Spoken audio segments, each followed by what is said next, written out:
So, you are Baba Kalyani, Assistant Commissioner of Police. Yes? Head Anti-Terrorist Squad M3. And you guys lied, you are doctors. Ana, வந்த வழி திரும்பி போறியா இல்ல நான் என் வழி பார்க்கணுமா? நாங்க திரும்பி போக வரல sir. Under any circumstances, we won't leave Palani until we finish our task. Don't get offended. That's fine. திருப்பி போனா பாபா கல்யாணி கிடையாது இல்லையா? Sorry for the drama, Mr. Kalyani.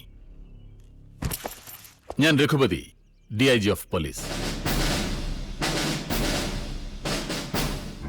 നിങ്ങളുടെ ഓൾഡ് ബോസ് IG പശുപതിയുടെ അനിയൻ. ചേട്ടൻ നിങ്ങളെക്കുറിച്ച് ഒരുപാട് പറഞ്ഞിട്ടുണ്ടെന്ന് പറയുമ്പോ അങ്ങനെ വെറുതെ പറഞ്ഞൊന്നുമല്ല. The words were pouring from his heart with utmost sincerity. പോരാത്തതിന് പല കാര്യങ്ങളിലും ഞാൻ താങ്കളെ എക്സാമ്പിൾ ആക്കണമെന്നുകൂടി പറഞ്ഞപ്പോ മനസ്സിൽ തോന്നിയതാണ് ഒരിക്കലും പരിചയപ്പെടാത്ത ഒരാളെ കുറിച്ചുള്ള ബഹുമാനം.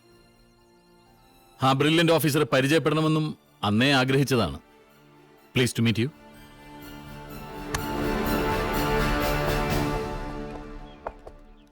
ഇവിടെ ഒരു സ്ഫോടനമോ ഗൂഢാലോചനയോ ലോക്കൽ സപ്പോർട്ട് ഇല്ലാതെ ഒരിക്കലും നടക്കില്ല സാർ. ലോക്കൽ സപ്പോർട്ട് ഉണ്ടാക്കുന്നതിന് പല രീതികളുണ്ട്. മതതീവ്രവാദങ്ങളിൽ താല്പര്യമുള്ളവരെ തെരഞ്ഞു പിടിച്ച് പക്ഷം ചേർക്കും, അല്ലെങ്കിൽ ആവശ്യമുള്ളവരെ വിലക്കെടുക്കും.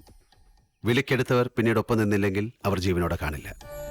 വിലക്കെടുക്കാൻ എത്ര ലക്ഷം വേണമെങ്കിലും കൊടുക്കും. ലക്ഷങ്ങളിൽ ഭൂരിഭാഗവും കള്ളനോട്ടുകളായിരിക്കും. അത് കേരളത്തിലെ അന്വേഷണത്തിനിടെ ഞങ്ങൾക്ക് ബോധ്യപ്പെട്ടിട്ടുണ്ട്.